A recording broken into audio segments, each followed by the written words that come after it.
I'm Laura from Tao and Zen Healing. I want to start off with I put a link in the comments to a survey. So this is the last Tuesday in April. This is the last. This was kind of the last day that I had planned to do classes online, but it seems like this virus thing is it's extending for a little while, and so I just want to know what people would like me to do. So there's so I set up a survey. I think it's 8 questions. It shouldn't take you very much time. And see if you'd be interested in continuing online classes and whether there's a day and a time that works better for you, that sort of thing. So anyway, you can check in on in the first comments and I'd love it if you could fill out the survey. So, and I don't know if you can hear the birds. It's kind of awesome. Southeastern Pennsylvania, it's really, really beautiful here today. It's been really warm out, so I have the windows open, and so we were listening to the birds, and I don't know if the mic will pick that up, but it's really nice to have it finally kind of be weather that we want to go outside. We've had tastes of it now and again, but I'm hoping it'll stick around for a little while. So Leslie from the Senior Center website. Awesome. So good to see you. Thanks for being here. And I have to say, I'm so grateful. So for those of you who don't know, when I lived in Boston, I used to teach at the Brookline Senior Center, and I'm still in touch with them. And the coordinator there put a note on the Senior Center website with the link to these classes. So that's super awesome. Good. All right, let's get going. So today we are going to learn a movement called Lifting the Sky. You may have already learned this. We're going to use it in a slightly different way. For those of you who know the 5-phase routine, you'll be able to, we're going to kind of do that. And if you were here for my a couple weeks ago, the class on spontaneous Qigong, we're going to add a little bit of that in. That's kind of part of the 5-phase routine. So you'll get a little taste of what the 5-phase routine is about. So the 5-phase routine is a framework for structuring Qigong practice. It's one of many ways of doing it, but it's really great for getting the energy flowing in ways that sometimes the physical movements that we do don't necessarily move the energy in the way that our body needs to. So this allows our body to move in the way that it needs to, and to move the energy around in the way that it needs to. So I'm not going to go into detail. I usually do a 3-hour introductory class to teach the 5-phase routine, to really get people into it, but we'll kind of get a taste of it today. So let's start off doing a little bit of shaking, bouncing. You can either bend the knees and just let the body bounce, or you can go up on your toes, get a little bit more bounce. You can actively shake your arms and your legs and other things if you want to, or you can just, as you bend your knees, you can just let your body and everything bounce. This is called shaking the 9 gates. It's also called shaking the tree. And the shaking the tree version that I learned, you can move around and kind of shake things out. Shaking the 9 gates is a little more upright. Shaking the tree, you can move in ways that feel good to you, that you kind of need. You have a little crick in your back, and you can move and get that crick out. You always want to be gentle. You don't want to. Qigong is a very, very gentle art. You don't want to be too vigorous in this. You can use your own judgment. Do what works for you. Maybe you move your shoulders up and down. And as I always announce, if anything hurts or doesn't feel good or doesn't feel right to you, you can modify it in a way that works for you, or you could just not do it. You can do something else. You're always welcome to. This is not about being the exact same way, moving the exact same way the teacher does. It is about moving in a way that works for your body. So maybe shake your legs out a little bit. I think I've added before, jiggle the skin underneath your upper arms, under your biceps, or I guess it's past your triceps. And a friend of mine who does myofascial release actually said that this is something, not the shaking exactly, but that this loosens up the fascia, and that's something that in myofascial release that they work on. So when they work on somebody on the table, myofascial release is a type of massage, they will, they'll, kind of try to loosen up the fascia in the same way, and that this is a way that we can do this ourselves. You can twist a little bit if you want to. You can do the twist if you want to. And then come back to center. So feet will be hip to shoulder width apart, a width that feels comfortable for you. Officially in the 5-phase routine, feet are about hip width apart, which feels very narrow to some people. I know it felt very narrow to me. So if it doesn't feel stable to you, you can do a slightly wider stance. You don't want a really wide one that's wider than your shoulders. You want something, just kind of a natural, comfortable standing stance. So you can sway a little bit from side to side to just kind of balance your weight between your 2 feet. Figure out where the balance is. If you've got any hip or back issues, you might be a little bit unbalanced. Please don't do anything that's going to be uncomfortable. But you want to try to find a nice centered, grounded position. And then we'll do the same thing forward and back. This is a little bit harder. It's easier to tip over. But we just, I'll show you from the side. It's kind of the same thing as I was doing front to back. I'm just transferring the weight between the balls of my feet and the heels to try to find a nice, central, even, grounded, centered kind of position. So side to side, front to back. Just find a place that helps you feel centered. You also want to, when you're standing, unlock your knees just a little bit. They're not bent necessarily, but you don't want them locked back. You want them just a little bit unlocked.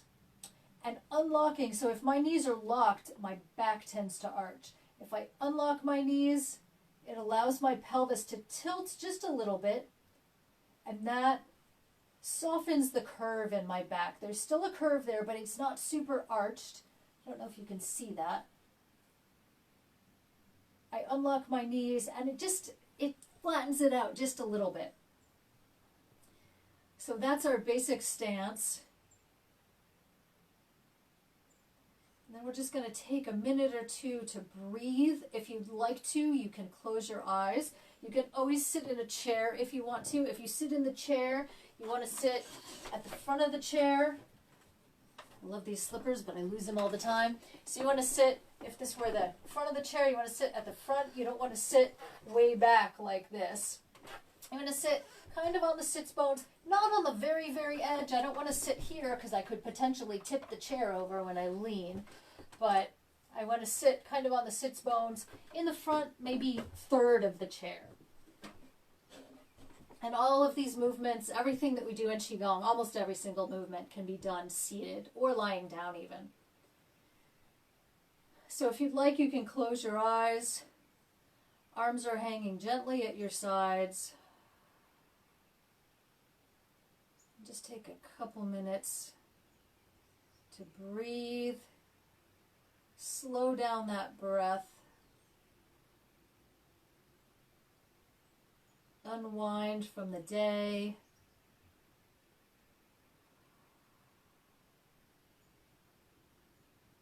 You can breathe in and out through your nose, or you can breathe in through the nose and then out gently through the mouth with the jaw dropped. So it's not like you're blowing out birthday candles or you're pursing your lips.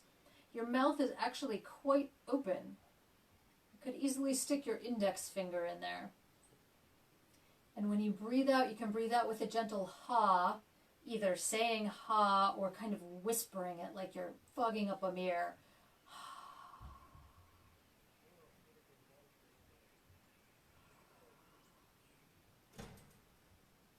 If you feel like you need to sigh or groan when you exhale, you can also do that. That's getting rid of pent-up energy and emotions that are in our body.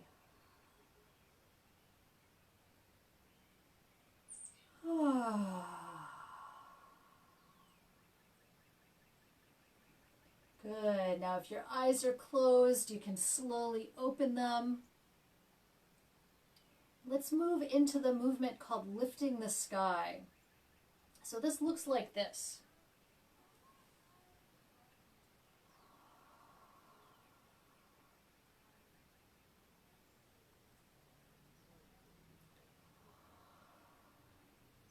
And I'll show you from the side so you can see we're sweeping the arms up in front and then letting them fall down to the sides of the body.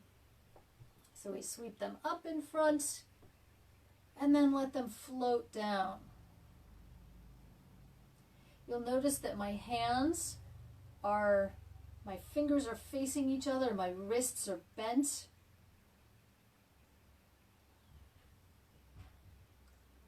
So if we break this down a little bit, we've got our hands, our fingers facing each other. Come in a little bit so you can see a little bit better. Fingers are facing each other. Arms are straight, though. They don't have to be locked straight. And if it's not comfortable, so this can be a very awkward position for some people. They can straighten their arms with their fingers forward, but when you turn inward, especially if you've got any shoulder tightness, this can be very uncomfortable. So if you need to, you can bend your elbows a little bit. You don't have to turn your hands perfectly inward if you want to have them facing, say, 30 or 45 degrees. That's also fine. This is going to stretch the shoulders a little bit, but please be gentle because it's pretty easy to injure our shoulders. So the wrists are bent, fingers are facing each other, and hands sweep up in the front, and then we release the wrists so that they're straight and let the arms float down to the sides. So we start with the fingers facing each other, sweep up, and then let them float down to the sides. Show you again from the side. The hands sweep up and then float down. Now you'll notice when you watch me from the side that my hands are not going way back here. They're stopping actually in front of my face, or maybe right at my face, and then coming down. So you don't need to sweep way up here and stretch. We're not trying to do gymnastics. I used to do gymnastics, so I can move like that, but most normal people can't. So the hands come up. I can see them in my peripheral vision if I look up, actually. I can see let's see what I can see here. I can see my thumbs. Now let's add another piece into this. When the hands are down, the nose is going to follow the hands. You're going to come up. The nose follows the hands up, and then you look forward again as the hands come down to the side. So if you watch my head, I'm just going to do one hand so you can see my head. My nose is pointed downward towards my fingers. It follows my hand up, and then my hands come out to the side. And when my hands come out to the side, when I let them float back down, my head just goes back into a forward-facing neutral position. So again, this can be painful on the neck. I didn't like this exercise for a long time before I had a chiropractor adjust my neck because it really bothered my neck. All I knew is I didn't like it. I didn't know that it was actually hurting my neck. I just knew that it didn't feel very good. And I wasn't getting specific pain in my neck, but I didn't like it. So if it bothers your neck, either look up less or just keep your face straight forward. That's also fine. This is what I'm talking about when I say to modify the exercise in a way that works for you. So let's add the breathing. Breathe in, let the arms float up, and breathe out and let them float down. The physical movement follows the breath. So we breathe in. As long as it takes us to breathe in, the hands go up, and then as we exhale, the hands float down. So here's another way that you can really make this exercise your own. And I should also say, if your arms get tired at all, you can stop for a minute, you can shake them out, keep the shoulders relaxed. That can help, that can make it a little bit easier. Sometimes we pull our shoulders up and then we get really tense, and that makes our arms and shoulders and neck and everything tired. So another way to make this exercise your own is that your breathing might not be at the same pace as anybody else's. in the class or wherever you're practicing, your physical movement will follow your pace of breathing.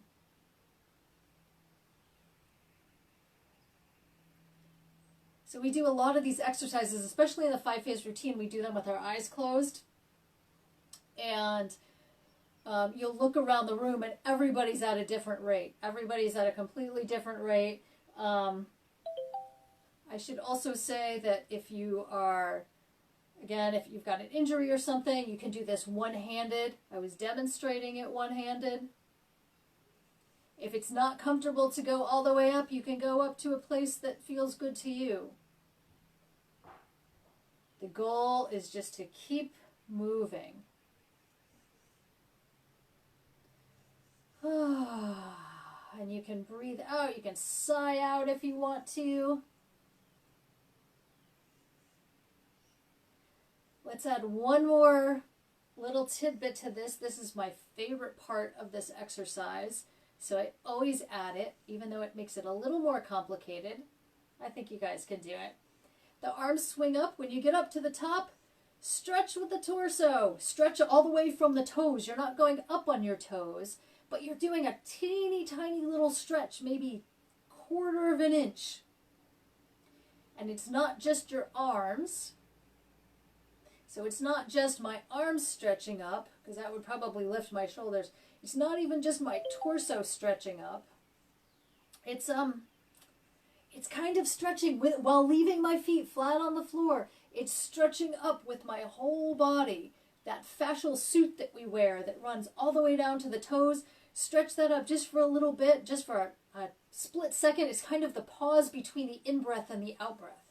Breathe in, stretch, and then breathe out. Good. Let's shake out if you haven't already. That was a lot of arm work. All right, so we are going to go back into this, and if anybody has any questions, they can type them into the comments. We're going to go back into this, and we're going to do a partial 5-phase routine to see if we can make this feel really good. So this exercise should feel good to you. If it doesn't feel good, let me know, because we can modify it even if we talk after the broadcast. So I'll give a second for people to put comments in. If anybody has any questions. And so the way we're going to do this, I'll give you an overview of the 5-phase routine. We took a couple minutes at the beginning to breathe. We're going to take about a minute to just relax everything. And then we're going to do something called relax twice as much. And when we do that, we're going to sigh out. It's going to be an audible sigh. So, whatever, how sometimes you just have those dramatic sighs, right? Or if you have a dog or kids, they sometimes have these just very dramatic sighs. You can do that, and you're going to relax your body twice as much. I promise you that you will not collapse into a puddle on the ground. I kind of felt like I was going to. I already felt relaxed, and then I was even more relaxed. But it's great. It's a great way to just kind of let go of everything. So we'll relax twice as much. Then we'll go into lifting the sky. And if you want to, you can keep your eyes closed. If you forget how to do it, or you're not sure you're doing it right, make up something on your own, or you can open your eyes and you can look at your screen if you want to. Either one of those is fine. I find once I know what's going on, I really like keeping my eyes closed, because it helps me to, it really helps me to turn inward, to stay inward and not get distracted by what's going on around me. And that's kind of the point of this. So we're doing this as a moving meditation.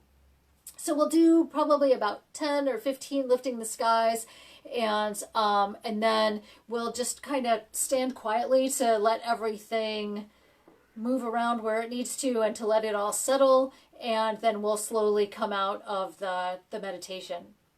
So I'm not seeing any questions, so I'm going to get started on this. So let's get to a comfortable position. I'll move so you can see my whole body. Again, feet are about shoulder to hip width apart, balanced side to side, balanced front to back. You can close your eyes if you'd like to. If you don't want to close your eyes, you can keep your gaze soft. I'm going to actually do this sitting down just to demo it seated.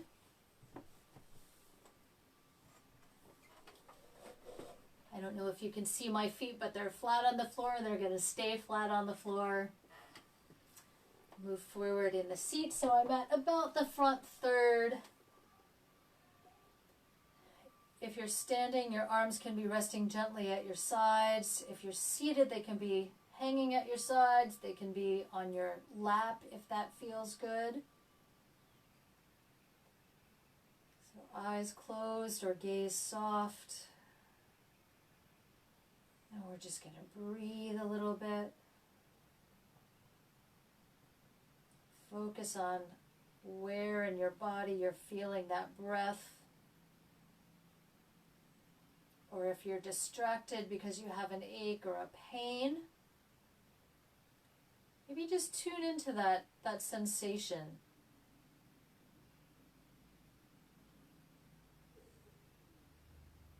See if you can observe the discomfort.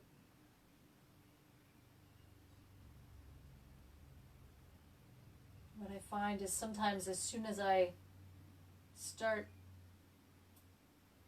observing in a kind of impartial way, a non-judgmental way, that the sensation will dissipate and sometimes disappear completely.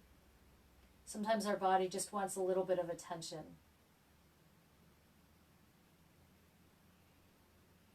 And if you're focusing on your breath, you can feel the sensation of the air coming into your nose, slightly cool, and then out of your nose or your mouth, being warmed by your body.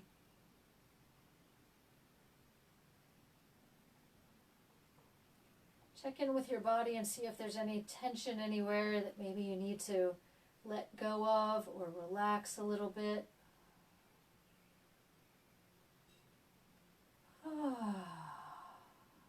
If you need to sigh, you can do that.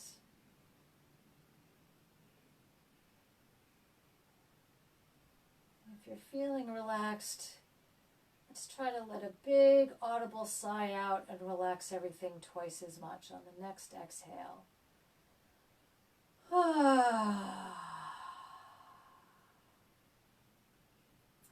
Good. Now let's move into lifting the sky. If you're seated, you won't be able to put your arms all the way down in front of you, but you can let them just hover above your legs. They can float all the way down to your sides, and then you'll just have to reset them in front of you. Remembering to breathe in gently through the nose. Suggested to breathe out gently through the mouth, but you can breathe out through your nose too if you want to. And your physical movement follows your breath.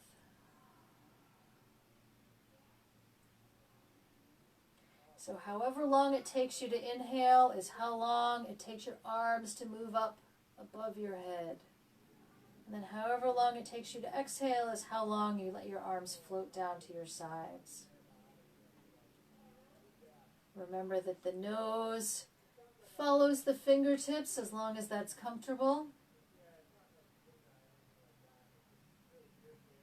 And at the top, when your hands are above your head, there's a little bit of a stretch of the body.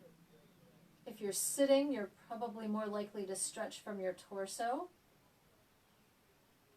But see if you can hold the intention as you do this stretch of stretching from the soles of your feet, even if you're sitting. And see if you can feel anything different.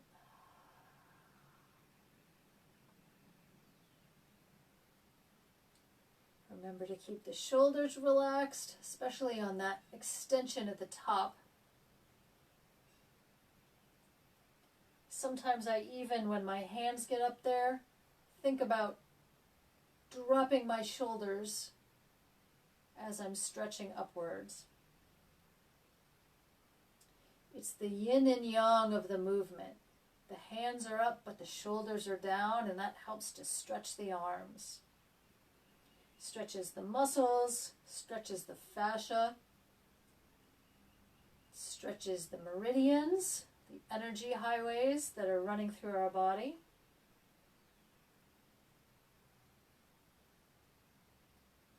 Do a few more at your own pace.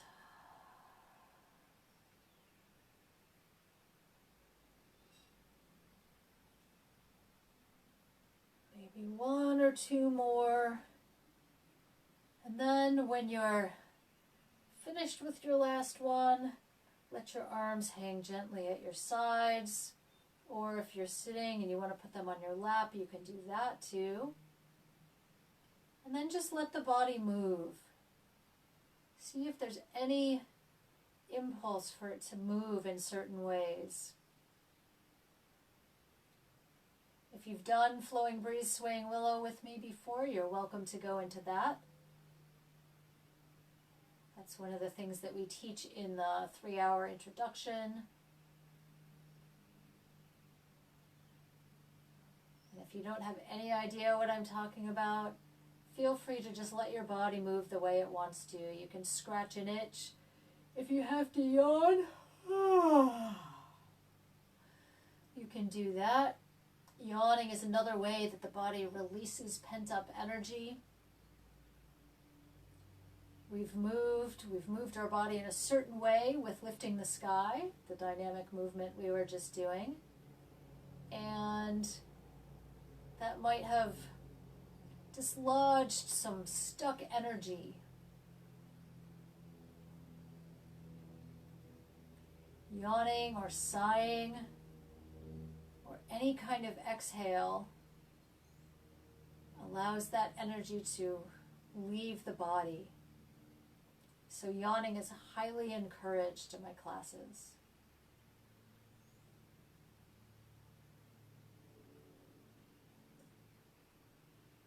So you might feel the impulse to move, and you can follow that if you want to. Maybe you want to stretch. As I said, you can always scratch an itch. You can release kinks if you need to. Sometimes doing one movement over and over, kind of, you notice stiffness in your body. You can relax those kinks. Or if you just want to stay still, you can also do that. That's perfectly acceptable. Sometimes the body doesn't want to move.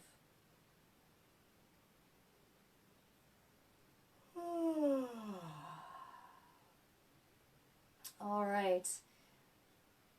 If you're swaying or moving at all, gently over the next minute or so, just rein that movement in.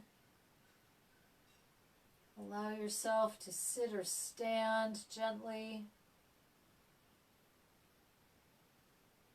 We try not to do anything abruptly in Qigong. We do it all very gently.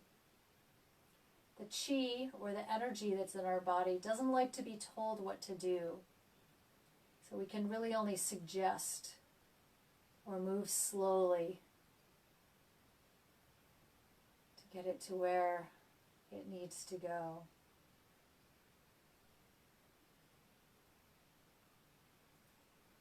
And then, as you're slowed down, bring both your hands, one on top of the other, to your lower belly.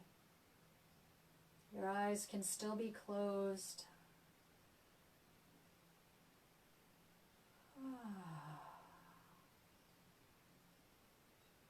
And just gently focus your attention where your hands are. This is the lower dantian, or lower energy center. This is a reservoir of energy. So the energy flows through the meridians in the body. These are, like I said, they're kind of energy highways, kind of like blood vessels, but they carry Qi, or energy. And when that Qi goes to bed at night, or when we have more of it than our meridians need, it hangs out in our lower dantian.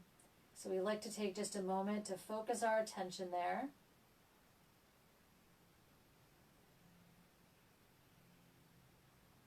And then you can drop your hands gently to your sides or put them on your lap. And then when you're ready and in your own time, you can slowly open your eyes and come back to the room.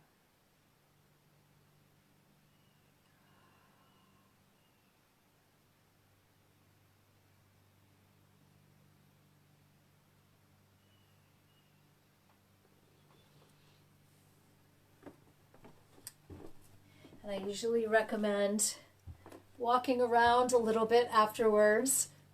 I used to joke after acupuncture that I would feel a little bit floaty and I wasn't safe to drive. And I get that same way after Qigong. So acupuncture and Qigong are actually cousins. They're both branches of traditional Chinese medicine.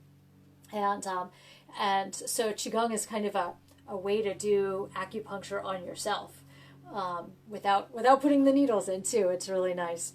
So anyway, thank you for practicing with me. Make sure you move a little bit, and like I said, walk around. Don't walk into any walls. If you're going out driving somewhere, just make sure you're fully conscious again, that you're not quite so floaty. And I'd love to hear what you thought of this session. And like I said, to people who maybe missed the first couple minutes, the first comment in the comments is a survey. So this is the last Tuesday in April. This is the last scheduled free session. We're still kind of staying at home. I heard Pennsylvania is starting to reopen at the beginning of May. So that's just in a few days, actually. But so I don't know what's going to happen with online classes. I'm not sure when I'm going to be going back to my in-person classes. And I also don't want to exclude, I've got some Boston friends here. I have some people who are not on Facebook who I know have watched at least a couple of these. So it's cool that you can watch them even if you're not on Facebook.